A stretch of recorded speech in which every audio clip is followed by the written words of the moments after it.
নমস্কার বন্ধুরা, আজকে শেয়ার করব মুসুর ডাল দিয়ে দুর্দান্ত স্বাদের একটা রেসিপি। ফুটন্ত গরম তেলে মুসুর ডাল দিয়ে যে এত সুন্দর একটা রেসিপি তৈরি করা যায় তা দেখলেই কিন্তু আপনারা অবাক হয়ে যাবেন। ছোট থেকে বড় সবার মন জয় করা এই রেসিপি একবার যে খাবে সে কিন্তু খেতেই থাকবে। চা, কফি বা গরম গরম ডাল ভাতের সঙ্গে এই রেসিপিটি খেতে কিন্তু অসাধারণ লাগে বন্ধুরা। তো চলুন রেসিপিটি শুরু করা যাক। তো এই মুচমুচে স্ন্যাক্সগুলো তৈরি করার জন্য আমি এখানে নিয়েছি 300 গ্রাম মুসুর ডাল। মুসুর ডালটাকে আমি খুব ভালো করে ধুয়ে নিয়ে 2 ঘন্টার মতো ভিজিয়ে রেখেছিলাম। 2 ঘন্টা পর খুব ভালো করে আবারও ধুয়ে নিয়ে জলটা ঝরিয়ে নিয়ে এবার একটা ব্লেন্ডারে নিয়ে খুব ভালো করে মিহি করে বেটে নিতে হবে। সঙ্গে অল্প একটু আদা যোগ করে দিলাম আর 4টে দিলাম এখানে কাঁচা লঙ্কা। তবে বন্ধুরা, ঝালটা আপনারা যে যেমন পছন্দ করেন এখানে তেমনই অ্যাড করে নিতে পারেন। সামান্য একটু জল দিয়ে এবার খুব মিহি করে বেটে নিয়েছি। এবার একটা মিডিয়াম সাইজের আলুকে আমি ছোট ছিদ্রওয়ালা যে গ্রেটার সেটা দিয়ে গ্রেট করে নিচ্ছি। বন্ধুরা, এখানে ছোট ছিদ্রওয়ালা গ্রেটার দিয়ে গ্রেট করে নিলে এই আলুটা কিন্তু খুব ভালোভাবে ডালের সঙ্গে মিশে যাবে। আর ডালের সঙ্গে এই আলুটা মিশালে যেমন মুচমুচে হবে তেমন হবে টেস্টি। এবার আলুটাকে গ্রেট করে নিয়ে খুব দ্রুত জল দিয়ে কিন্তু ধুয়ে নিতে হবে, কারণ আলু কিন্তু খুব তাড়াতাড়ি রং পাল্টে ফেলে। তাই জল দিয়ে ধুয়ে এভাবে জল থেকে চেপে চেপে আলুটাকে তুলে নিতে হবে।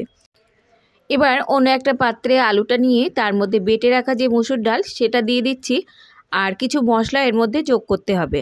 হাফ চামচ দিয়ে দিচ্ছি এখানে জিরে গুঁড়ো, হাফ চামচ দিচ্ছি এখানে ধনে গুঁড়ো, হাফ চামচ দিচ্ছি এখানে গোলমরিচের গুঁড়ো, হাফ চামচ দিচ্ছি এখানে কালো জিরে, আর হাফ চামচ দিলাম এখানে ঝাল লঙ্কার গুঁড়ো, আর 1 চামচ দিচ্ছি এখানে আমচুর পাউডার।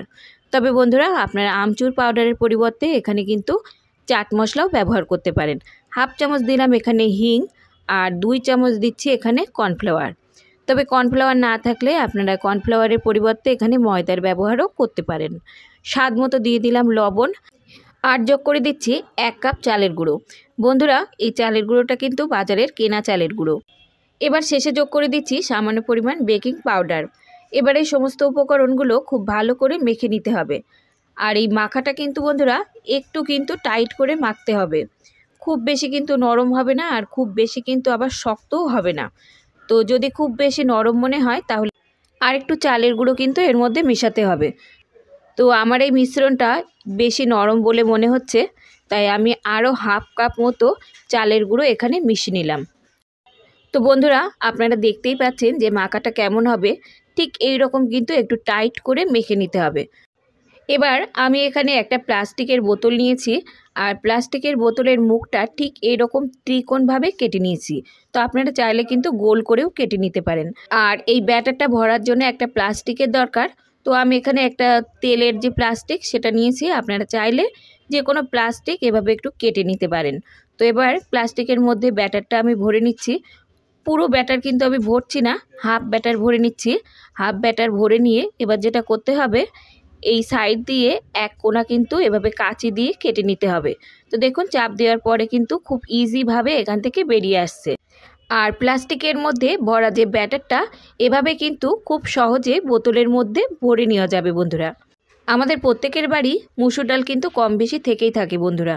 তাই শীতের বিকালে বা সন্ধ্যায় এই স্ন্যাক্সটা একবার হলেও ট্রাই করে দেখবেন। খেতে কিন্তু অসম্ভব মজার হয়। একবার খেলে কিন্তু বারবার খেতে ইচ্ছে করবেই করবে। অন্যদিকে একটা কড়াইতে আমি সাদা তেল গরম করে রেখেছিলাম। তেলটা খুব ভালোভাবে গরম হয়ে যাওয়ার পর এবার বোতলে ভরে রাখা যে ব্যাটারটা সেটা একটু একটু করে চাপ দিলে কিন্তু সুন্দর একটা ডিজাইন তৈরি হয়ে যাবে। যেহেতু ব্যাটারটা কিন্তু অনেকটা টাইট ব্যাটার, তাই এখানে কিন্তু একসঙ্গে পড়ে যাওয়ারও কোনো ভয় নেই। এভাবে অল্প অল্প করে চাপ দিয়ে কিন্তু আপনার ইচ্ছা মতো ডিজাইন আপনি তৈরি করে নিতে পারবেন। তো এগুলো কিন্তু বন্ধুরা হাই ফ্লেমে একদমই ভাজা যাবে না। হাই ফ্লেমে দিয়ে ভাজলে কিন্তু সঙ্গে সঙ্গে উপরে রং চলে আসবে, আর ভিতরটা কিন্তু কাঁচা থেকে যাবে। তাই লো টু মিডিয়াম হাইতে 5 থেকে 6 মিনিটের মতো সময় নিয়ে কিন্তু এগুলোকে ভাজতে হবে। তো দেখতেই পাচ্ছেন রংটা কতটা সুন্দর লাগছে। তো এখানে কিন্তু সমস্ত ব্যাটারটা আমি একসঙ্গে দিয়ে দিইনি, একবারে কড়াইতে যতটা ধরে ততটা দিয়েই কিন্তু এখানে আমি প্রথম ব্যাচটা ভেজে নিচ্ছি। তো আমার প্রথম ব্যাচটা ভাজা রেডি। এবার আমি তুলে নিচ্ছি।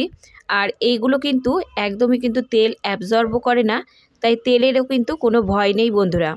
তো এই স্ন্যাক্সগুলো একটু তেলের উপর এভাবে নাড়াচাড়া করলে এক্সট্রা যে তেলটা থাকে সেটাও কিন্তু বেরিয়ে যাবে। তো দেখুন বন্ধুরা, আপনারা দেখে নিশ্চয়ই বুঝতে পারছেন এতে কিন্তু কোনো রকম তেল নেই। প্রথম ব্যাচ ভাজা আমার একদম রেডি। এবার আমি দ্বিতীয় ব্যাচ ভেজে নেব।